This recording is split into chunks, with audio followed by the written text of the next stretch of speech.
एक बार की बात है, एक छोटे से गांव में एक व्यक्ति रहता था जिसका नाम था मोहन। मोहन बहुत आलसी था। उसे हर काम से बचने का तरीका ढूंढना पसंद था, लेकिन उसे खाने का बहुत शौक था। पूरे गांव में उसकी आलसी प्रवृत्ति के चर्चे थे। एक दिन उसकी पत्नी सीता ने उसे सब्जी लेने बाजार भेजा। मोहन ने सोचा, अगर मैं बाजार जाऊंगा तो चलने में थक जाऊंगा, क्यों ना कोई तरीका ढूंढा जाए। वह कुछ देर सोचता रहा और फिर उसे एक मज़ेदार तरकीब सूझी। वह पास के खेत में गया, एक बड़े खरबूजे को उठाया और उसे काटकर अपने सिर पर टोपी की तरह पहन लिया। अब वह खुद को खरबूजा आदमी समझने लगा। वह बाजार गया और वहां जाकर चुपचाप खड़ा हो गया।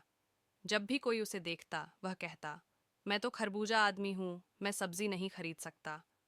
लोग हंसते हंसते लोटपोट हो जाते, लेकिन मोहन को लगा कि उसकी चाल काम कर रही है। सब्जी खरीदने की जिम्मेदारी से बचने के लिए उसने खुद को बखूबी एक तमाशा बना लिया था। लेकिन उसकी चाल ज्यादा देर तक नहीं चली। बाजार में उसकी पत्नी सीता भी आ पहुंची। उसने मोहन को इस अजीब हाल में देखा और समझ गई कि यह उसकी एक और चालाकी है। उसने जोर से चिल्लाया, खरबूजा आदमी हो या मोहन, आज बिना सब्जी लिए घर नहीं आना।